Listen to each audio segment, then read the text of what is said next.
Assalamu alaikum. Je souhaite que vous avez bien compris les parties déjà expliquées du chapitre 16, les condensateurs. On passe maintenant à la partie concernant l'objectif, étudier le circuit RC dans le cas de décharge du condensateur.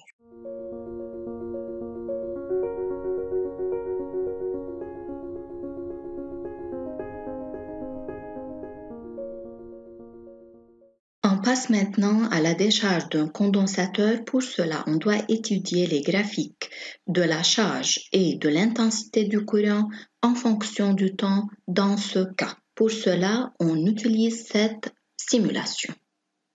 On réalise le circuit formé d'un condensateur initialement chargé, d'un conducteur ohmique de résistance R et d'un interrupteur.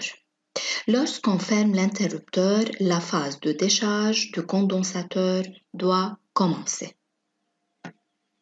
Dans ce cas, on remarque que la diminution de Q et de I en fonction du temps est plus rapide au début qu'à la fin de cette phase.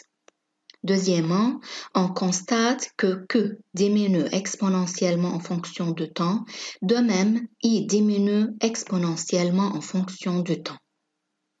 Que à t égale à 0 a une valeur maximale, à t égale 5 taux a une valeur à peu près nulle, à t égale taux, la valeur de Q est à peu près 0,37 Q max. Pour I, à t égale à 0, I a une valeur maximale I0, à t égale taux, I est égal 0,37 I0, à t à peu près 5 taux, I est pratiquement nul. Comme résumé de la phase de décharge du condensateur, à t égale taux, le condensateur se décharge de 63% de sa tension maximale. Alors, EC est égal E moins 0,63 E égale 0,37 E. À t égale 5 taux, le condensateur se décharge de 99% de sa tension maximale. Alors, EC approximativement nul. À t égale taux, l'intensité du courant dans le circuit diminue de 63% de sa valeur maximale.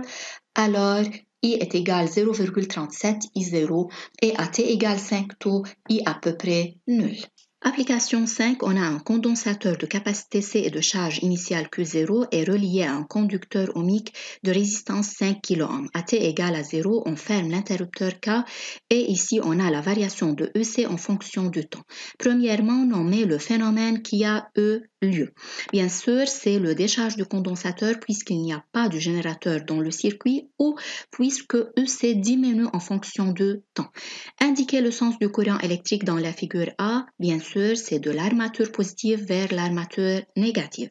Partie 3, répondre aux questions suivantes en s'aidant de la figure B. Premièrement, relever à t égale à 0 la tension de C, ça fait 12 volts.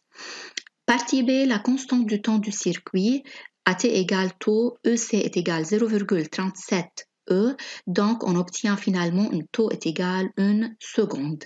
Déduire C, taux est égal R fois C, donc C est égal taux sur R, ça fait 2 fois 10 à la puissance moins 4 farad. Q0 est égal C fois E0, ça fait 2,4 fois 10 à la puissance moins 3 coulombs. Partie C, calculer à t égale à 0, l'énergie électrique emmagasinée dans C, W est égal 1 demi C U0 au carré, donc ça fait 0,0144 joules. Partie D, calculer à t égale à 0, premièrement l'intensité I.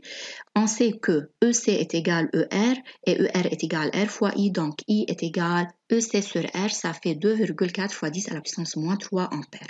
L'énergie électrique emmagasinée dans C à t égale 0,5, ça fait W est égal 1 demi fois C fois EC à cet instant est égal à 6,4 fois 10 à la puissance moins 3 joules. L'énergie dissipée par effet joule dans R, c'est l'énergie perdue par le condensateur, ça fait W0 moins W est égal à 8 fois 10 à la puissance moins 3 joules.